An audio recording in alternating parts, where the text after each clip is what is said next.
G'day, everybody. Welcome back to Rolling Conversations this afternoon. And I must say, this is one I've been really looking forward to. It's a very special treat because on Rolling Conversations tonight, we have the person who I call the spiritual leader of Wheelchair Sports New South Wales, a very special lady, Mrs. Yvonne Talbott, OAM. Welcome, Yvonne. Thank you, Mick. Thank you very much indeed. It's a pleasure to be here. Now, I'm going to call you Mrs. T. Is that okay? Are we comfortable with that? Think so. I think actually, Mick, a lot of people wouldn't even know my first name. So it's always been Mrs. T. So I'm happy with that. Great. Well, a very special welcome to everyone who's watching on tonight. We know that a lot of people are saying they want to see you healthy and well and hear how you're going, Mrs. T. So it's great that you're here, and please do send us your comments and your questions, and we'll get through as many of them as we can tonight. Mrs. T, you're always talking about other people and the athletes and the achievements over time. I did want to start by asking about you, though. For those of us that don't know your background, Honor, where did you grow up? And if I went back in time, and it's not that far back, of course, but back in time a little bit. Thank you. What was a young Yvonne like? Tell us about her. Well, I'm the youngest of three girls, and I lived in a place called Ashbury and went to Ashbury Infants, and then went to Canterbury Primary, and then moved to Ashfield, and then I went to Petersham Girls Junior High and did my intermediate, and I left at the age of 15 and went to work in the bank. It used to be Westpac, which used to be the Bank of New South Wales, and I worked there for 6 or 7 years till I was married, and also to then fell pregnant with the first child. So that was the early years, and over that I went back to work after the third child. I had first one, Rodney, who lives in Colorado. Then I had John. John lives in Singapore. And then I had Brendan.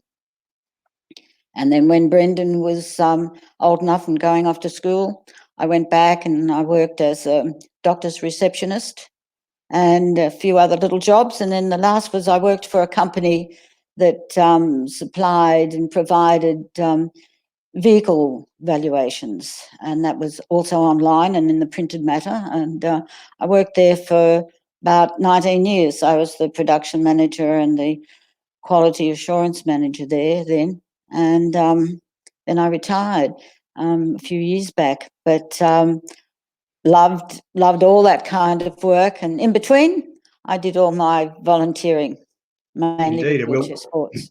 And we will talk about that as well. Let me just ask you about your wonderful husband, Bob. When did you pursue Bob and hunt him down and nab him? Well, actually, he came after me. I was on a trip doing, the hitchhiking around New Zealand with a couple of girlfriends of mine, and I had met Bob before, and he came over to me and proposed in Auckland, and so I went back home, and a year later I got married, and then. 18 months later, I had the first baby and so forth. So, yes. And do you remember what was your wedding dance? What did you dance to? Do you recall? I don't remember that. I don't Flash remember dance that. or no? Yes. Imagine if you could see Bob dancing. I doubt it.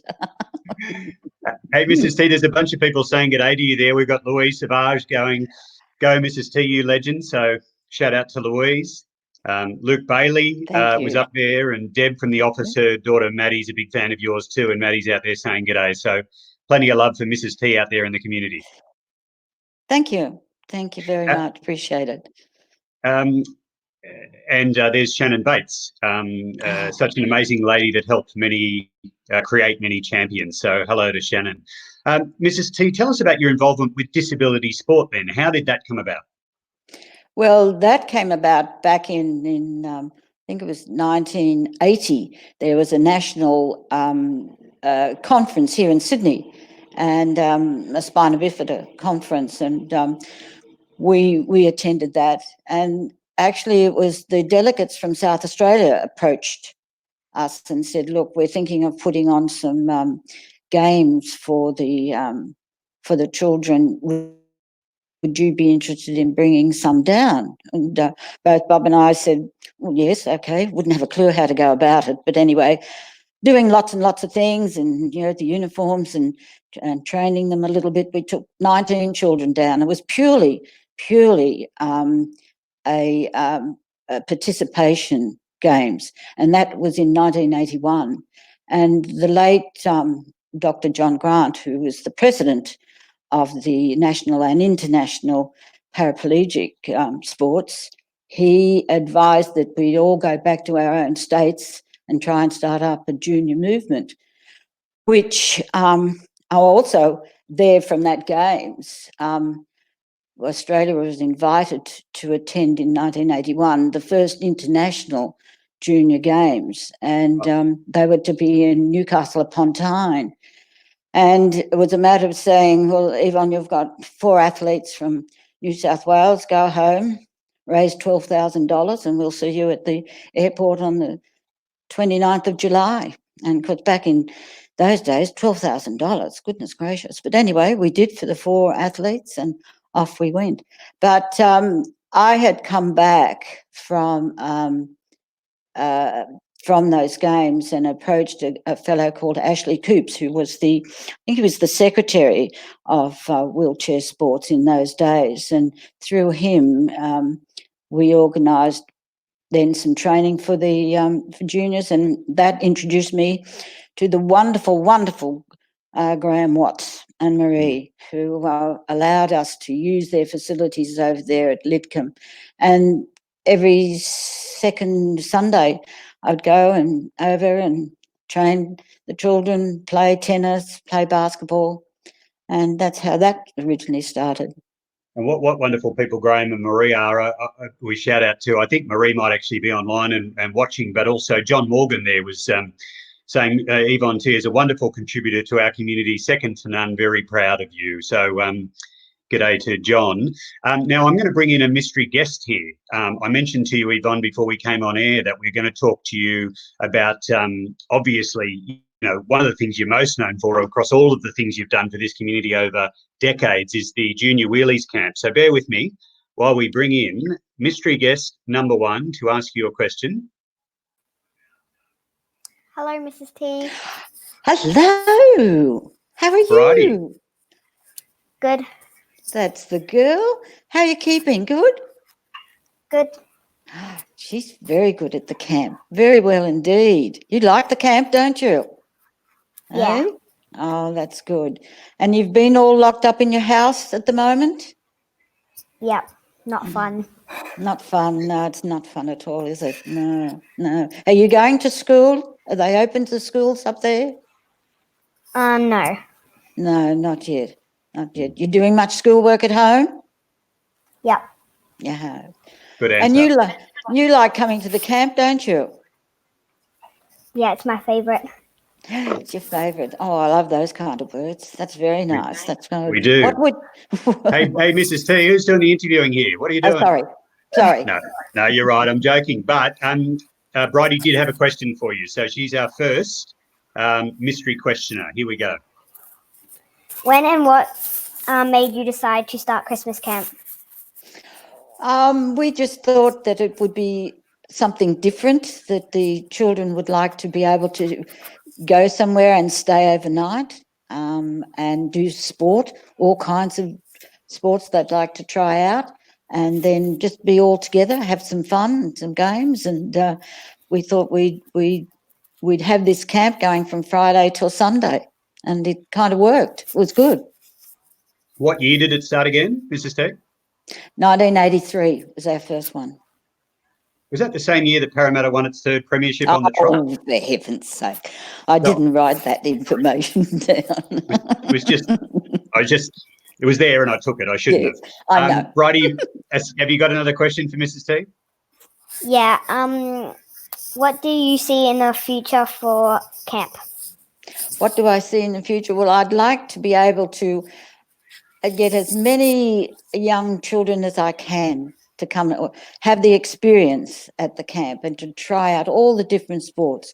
And each year we try and think of a different sport to include, and that's one thing that we always try to do. But I think if we can get a lot of children come with all areas that they can come and enjoy the time. Yes, agree with that. Hey, Bridie, thanks for joining us. Many people will that were watching the GIO Oz Day 10K this year saw Bridie's extraordinary effort to finish the race. Hey, Bridie, while we've got you, just quickly, it must have been an extraordinary feeling to cross the line, huh? As the youngest person to ever complete the Oz Day, what was it like? It was good. Felt proud of myself. Well, you certainly should have. Mm. Hey, Mrs. T, we're going to let Bridie go now and invite another mystery guest in. So, Bridie, thank you for joining us and thanks for asking a question on Rolling Conversations. Thank you. Thank you, Bridie. Thank It was you. lovely to meet you up with you again. Thank you. All right, Mrs. T, there's one. We've got a second one for you. You're sitting down? Oh, yes. Mm-hmm. What a relief. Here we go. Oh, my goodness. Hello, Josh. Hello, Mrs. T. How are you? I'm very well, and yourself? Perfect. Going okay. That's good. One of my favourite people. Yes. One of many, I'm sure. For those who don't know Josh, he's a much-loved member of our community. And Josh, just give us a sense of how many years you've been coming to Mrs. T's Christmas camp.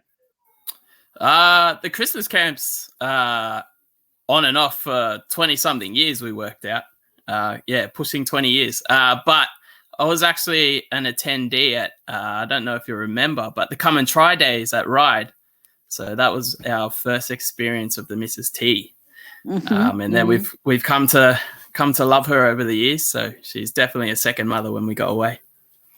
Oh, thank you very much. Josh was very good. Him and his brother, who's lovely. And of course, his sister does a lot of good things now for us at the camp.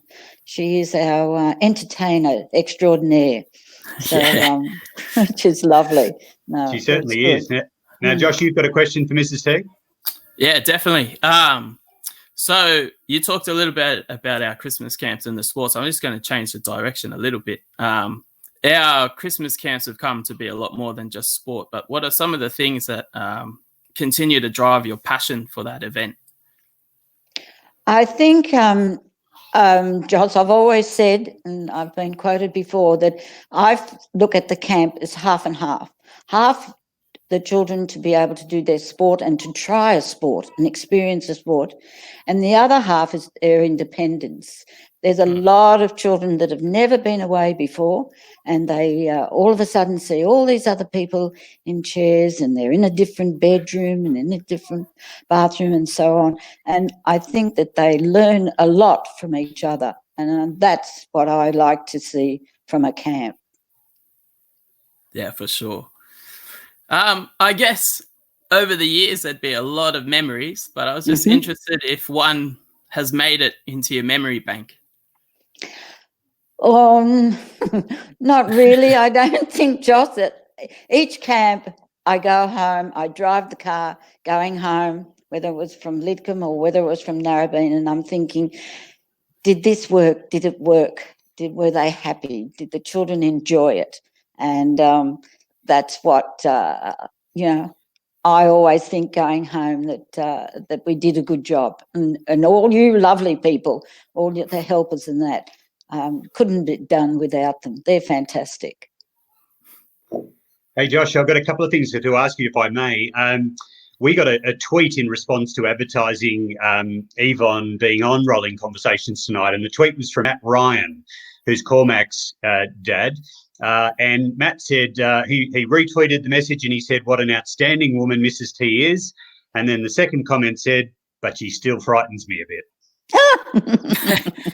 So, Josh, tell us about that. Has Mrs. T ever frightened you? Maybe. Maybe.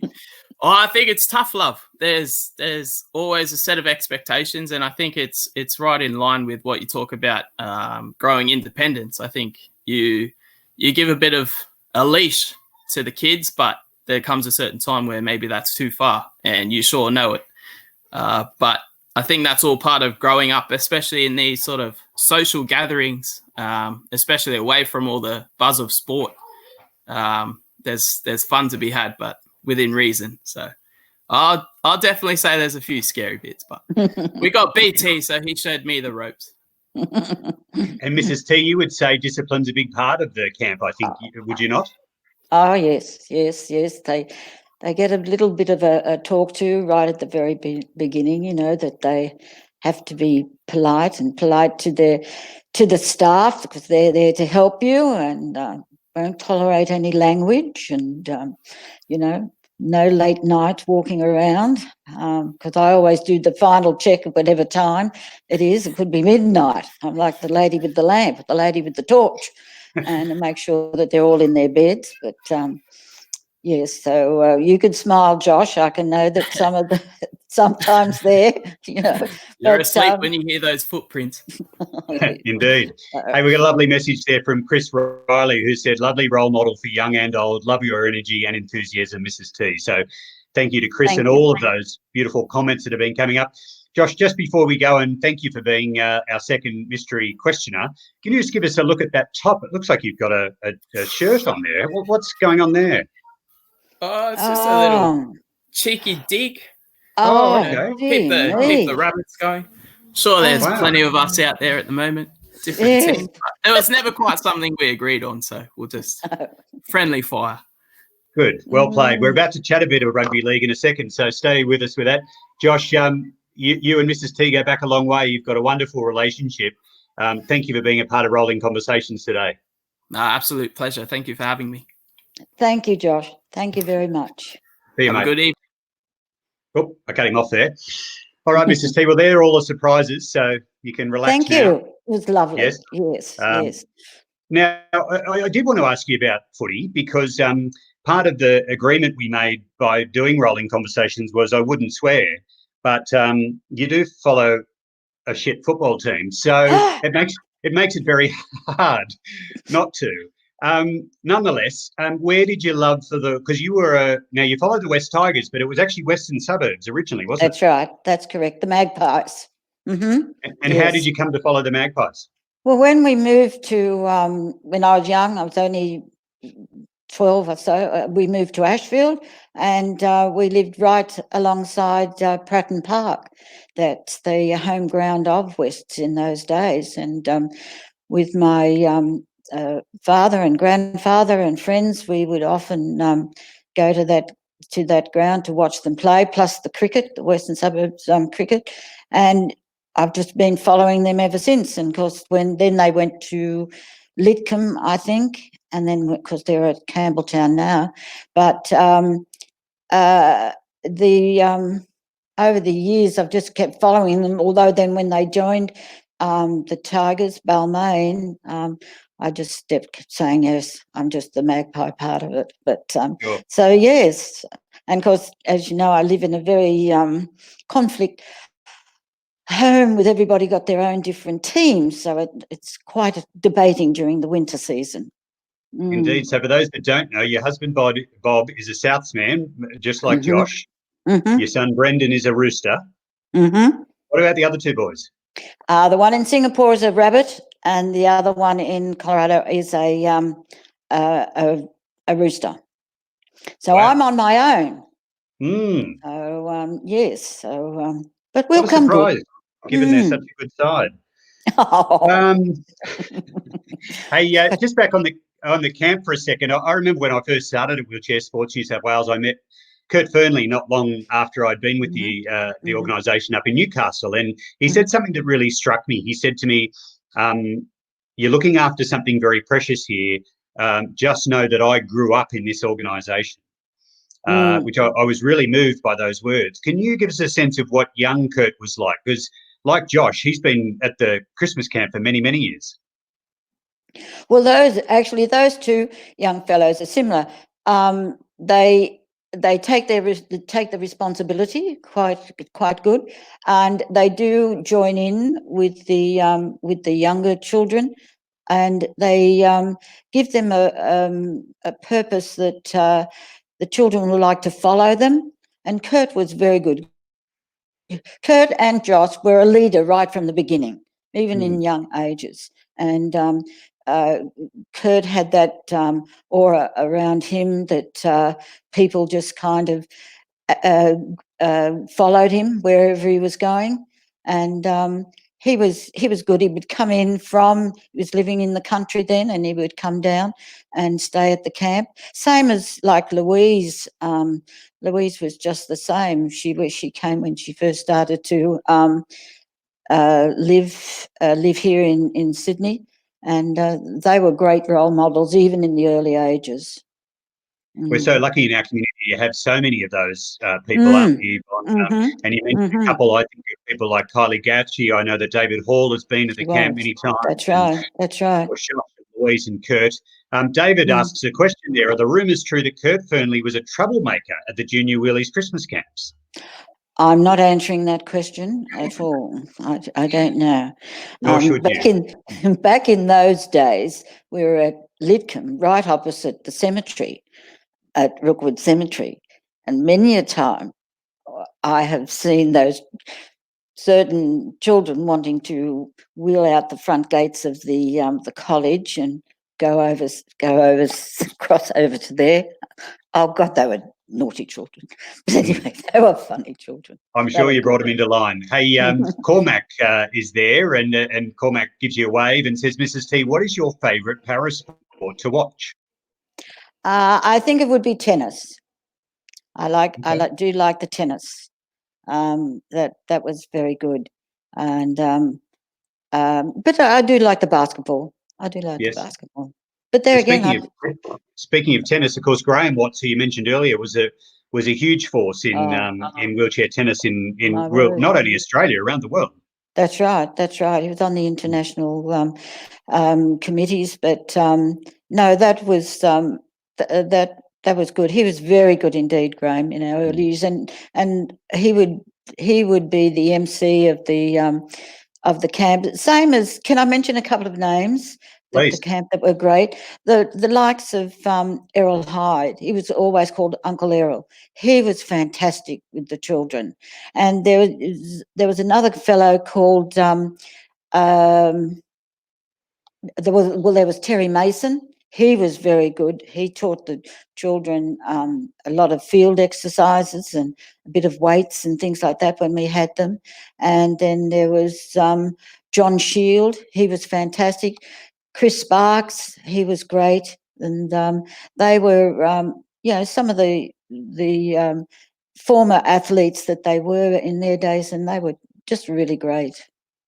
They're such good names, and I'm really pleased you mentioned them, Mrs. T, because we need to know who they are as the team that looks after wheelchair sports today, and we'll hand it off at some stage to the next generation, but also for the young athletes watching on, those who come to the Christmas camp, to know who the pioneers were and are of wheelchair sports. Gabby's got a question there about, would you like to keep having Christmas camps? I think I know the answer. Oh, yes. I'm now at the stage there, Gabby, that I just kind of stand there with my hands in my pockets, because we have wonderful management in the office that does it, and some other beautiful people that volunteer and come in, and it's great. Can I just answer that question there from Errol Hyde? From Please. Sleeping on the floor at Lidcombe to the luxury of Narrabeen. Yes, Errol, yes, we did. We started out on the floor. Then we had these little tiny beds that were given to us by the Air Force, and we thought we were wonderful. And then going on down to Narrabeen, terrific. But it was great, Errol. It was great. That must be one of the great joys of your involvement with wheelchair sports, is the friendships, Mrs. T. They're lifelong friends, haven't you? Yes. You all must have such history together. That's right. Well, we do too. That's for sure too. And I just want Richard Courtjuk says, who knows what he's going to ask, to be honest, but here we go. Well, he says, good day, Mrs. T. I believe you were a champion table tennis player on Lord Howe Island. No, it wasn't. It was up in up north, up your way, Richard. And I was, and also to think that I was 6 months pregnant at the time. So there you go. So it was good, yes, for sure. I tell you, we'd love to have Richard on, but I'd have to be on the beat button all the time with those swear words coming out. But anyway, again, another wonderful member of our community there, and g'day to Errol and everyone watching on. Keep the questions going. We've still got plenty of time. Sarah Stewart, hey Mrs. T, love your work. How did the junior Christmas camps come about? How did the first camp come about? Well, I think, as I said before, we just thought it would be good for the children to all come together and do a sleepover and see how it all worked out. And at Lidcombe, it wasn't geared to accommodate wheelchair people, and because we had to take doors off bathrooms and things like that to accommodate the children. But it all worked out. It was fine. You know, the girls slept in one area and the boys slept in the other area and things like that. But and it worked. So we had that first one in '83, and from then on we thought, oh yes, and because each one came, we got better at it, and things like that. And we've got a lot of children. We encouraged the ones from the country to come down, and which we did, and we always seem to get those country ones coming in. Now I'm gonna get on to Luke Bailey's point there, but we're getting some comments through from your son Brendan about the Roosters. Is he close enough? Can you throw a shoe at him or something? Is he close enough? Or no, unfortunately he's not. But I will. He's not getting any dinner tonight, I don't think. So.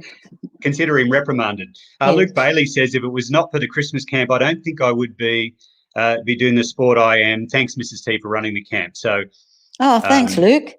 Luke was very good at the camp, and then he's come back because he likes it. He's come back then to tutor and to be part of the senior group, which is lovely.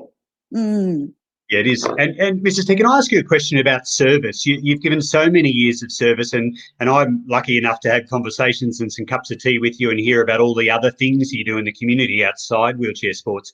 Where did that sense of service come for you? Did you see that as a young person in other people, or why do you serve as much as you do? I think because having a disability in the family, never come across any kind of disability, none whatsoever. A big shock. And then when we worked at, I was in the Lions Club also, and of course you did a lot of fundraising from there too. We did a lot in the early years when Bob was president, and different things like that. But we had the Spina Bifida Association. We started that up, and you had to raise funds for it. So that kind of got you into things. And when we were asked to bring that team down to Adelaide, well, you just got in and did it, and that's how it all started. And I've never looked back on it, actually. Indeed. There's a beautiful message there from Abby Brass saying, thank you for including all kids from all over. No matter what age, you have changed mine and Josh's lives. Oh, lovely. Very nice. Yes. See, you meet wonderful people. And I mean, me personally, I've got a lot out of it. I've had overseas trips and things. I mean, they were tiring and you didn't see much, but that was great. I mean, so I was privileged that way, that I was able to travel with lots of teams, and it was good. Yeah, indeed. Tatum Brown, very thankful for the Christmas camp, as I've made many lifelong friends from as early as my first camp, and I'm very thankful I was able to attend. So another super athlete, isn't he, Tatum? Oh, my word. Tatum, oh yes, lovely guy, great guy. And we're getting plenty of messages through. Simon Kirkman was saying it looks like baked beans on toast for BT tonight, which I think good. Yes, I've got a tin of that. He'll be lucky to get that if he keeps sending roosters a minute too. Mrs. T, before we go, I've got a design for the new Junior Willies Christmas Camp T-shirt. I just wanted to check what you thought, whether or not, just as an idea. Anyway, have a think. You don't need to make a decision now. I will think of it. That must be an old shirt. Hardy's. Yes. Well, it was from 1986 when we won our last premiership, and you know that. So I know you're making fun of me. We're about to finish up, but I'm going to invite Bridie and Josh back in just to share the screen with me as we send you off, because I think that's appropriate that we have everyone here together. Mrs. T, thank you for joining us on Rolling Conversations. Any final words, Josh and Bridie? Oh, it's just an absolute pleasure to be on this episode, to ask you a few questions. Thank you, Josh. Thank you. Yeah, certainly has. Bridie, will we see you at Christmas camp this year? Hopefully we're rolling again. Yep. Excellent. Yes, So- I hope we're rolling again. Let's hope so. Fingers crossed. But Mrs. T, thank you. There's a lot of love in the community for you. You've given decades of service. And as I said at the very start, I do think of you as the spiritual leader of our community. So it's been a real pleasure to have you on Rolling Conversations. Thank you. Thank you, Mick. I really appreciate it all. Thank you to everybody. Thank you. Good night, everyone. Thanks again.